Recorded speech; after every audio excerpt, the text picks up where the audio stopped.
Today's mini lecture is on Martha Nussbaum's Poetic Justice, which we talked about on the last Adobe Connect session and which we will continue to discuss throughout the unit, as well as throughout the seminar as you refer to her work in your papers.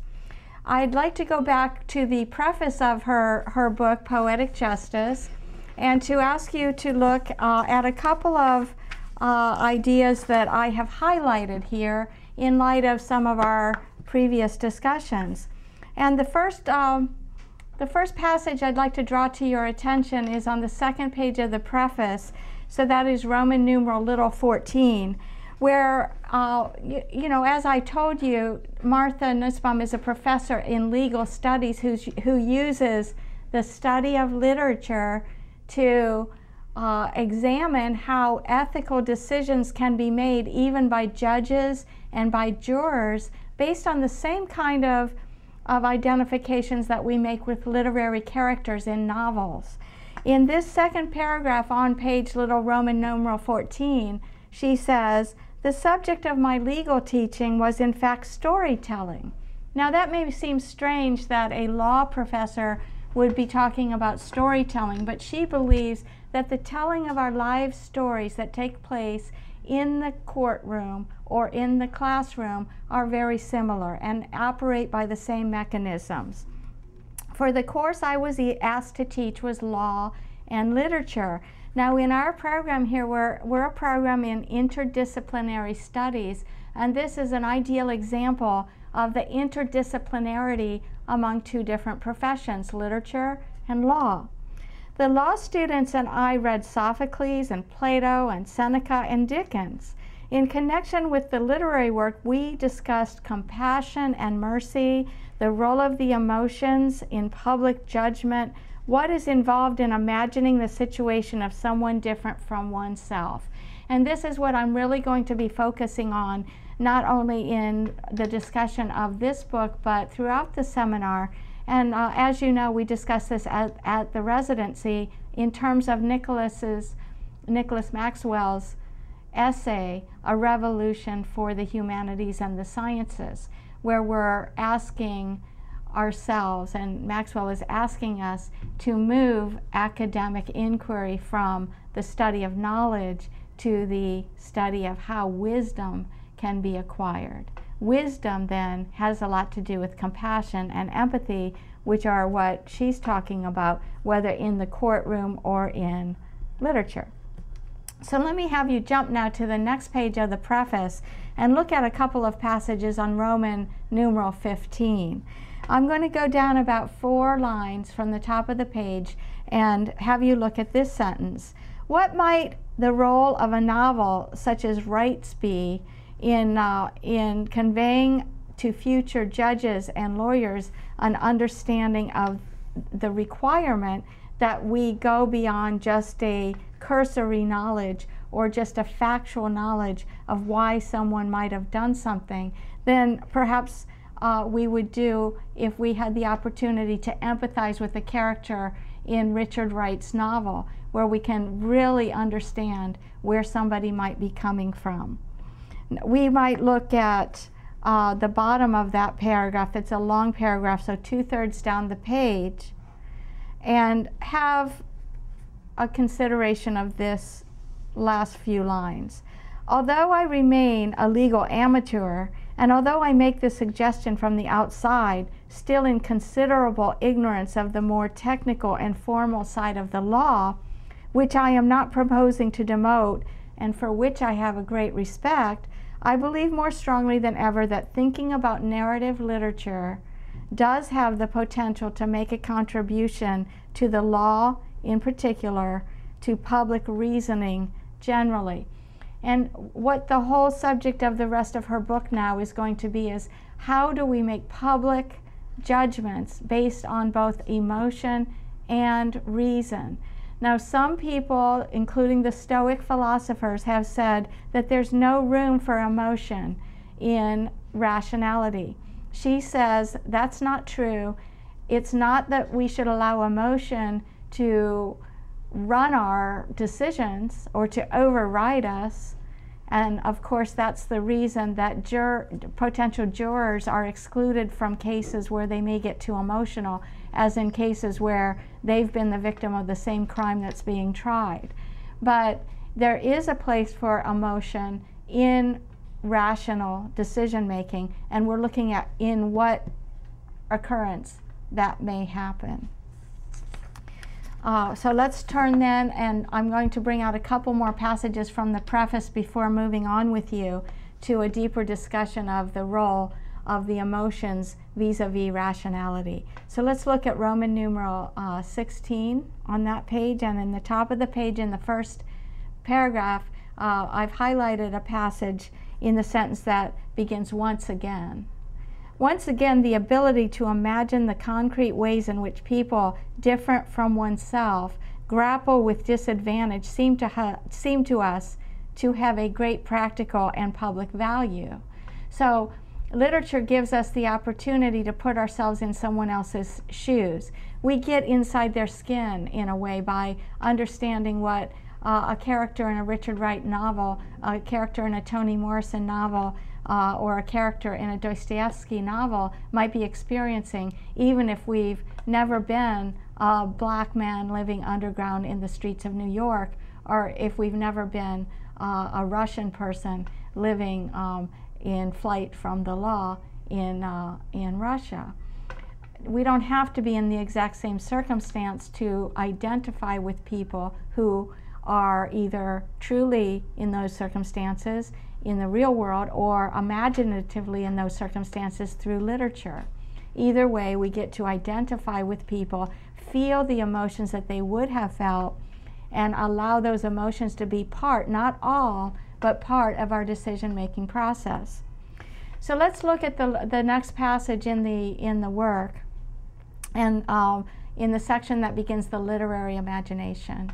And to go down about 5-6 lines there, and she says, this is Nussbaum talking, she says, she defends the literary imagination precisely because it seems to me an essential ingredient of an ethical stance, and I'm going to jump out of her text for a minute to say that an ethical stance is one in which we judge our own behavior and our own decisions according to the sense of virtue that we uphold within ourselves.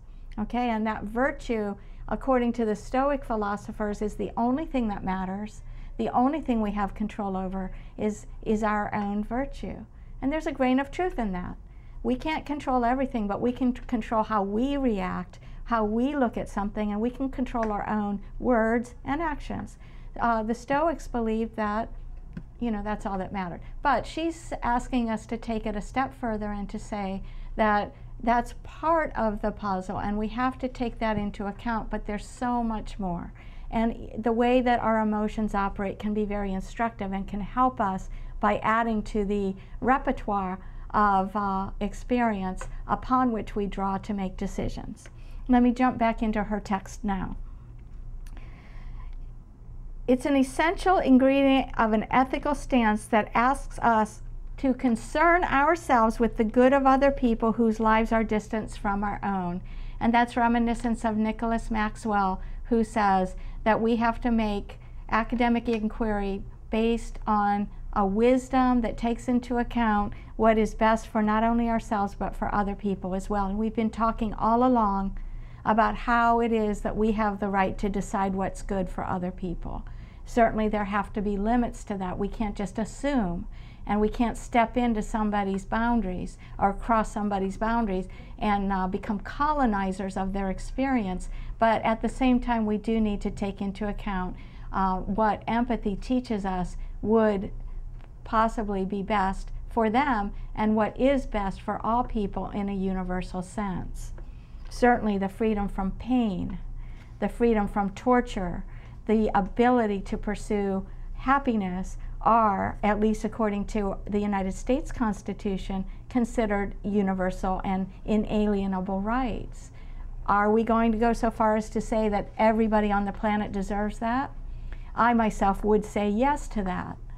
not everybody would say yes, because some people believe that it's not right to impose democracy on another culture. However, as we see in many of the current events that are taking place in the world today, democracy is, at least apparently, nearly universally desired.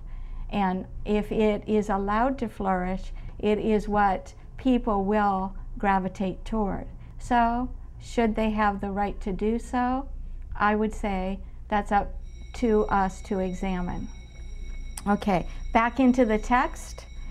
On the other hand, an ethics of impartial respect for human dignity will fail to engage real human beings unless they are made capable of entering imaginatively into the lives of distant others. How do we do that? How do we enter imaginatively into the lives of distant others? It's through empathy, through identification.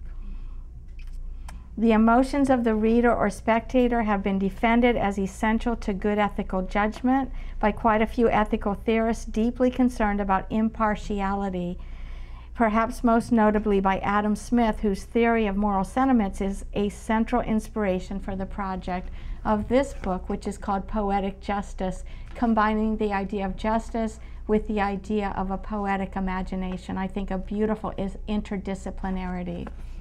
Okay, so let's look at the idea of impartiality. Can a juror on a jury really be impartial? Can a judge really be impartial? Yes and no. So we're going to look at how they can and how they can't.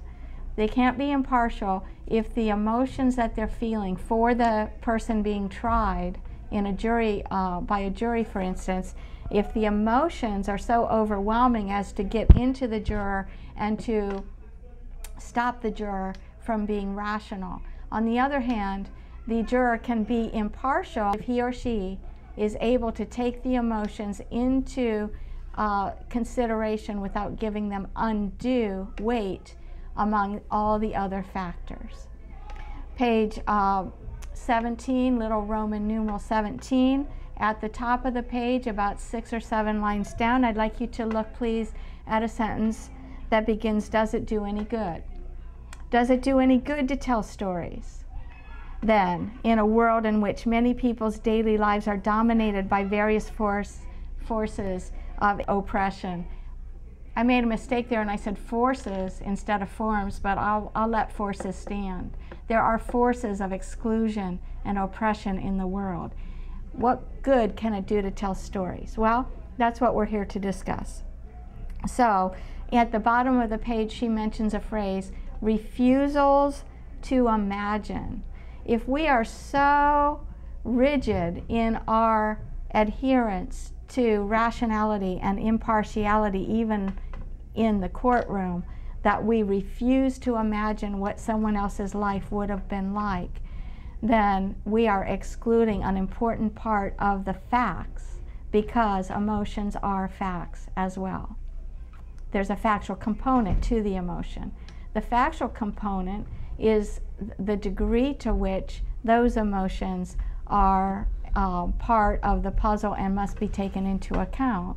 And the unrational part is the degree to which they become debilitating or swaying of our judgment to the extent that we're no longer rational. Okay, so if you are in love, you can be very, very irrational, and you can even do a crime for the person that you love. But it doesn't make a lot of sense from a rational perspective to do that if you love the person, because if you go to jail for it, then you no longer have access to the person, nor they have access to you. So if you think about it, being willing to go out and defend your loved one because you're so overwhelmed with emotions is, can lead you to do a rational act to protect them, to take steps to protect them. But if your desire to protect them leads you to do a crime for which you're going to go to jail, that's not rational. It doesn't make sense, and it's not really coming from love. And that's what I'm concerned about here, the role of the humanities in developing a social action agenda to lead to more social justice in the world.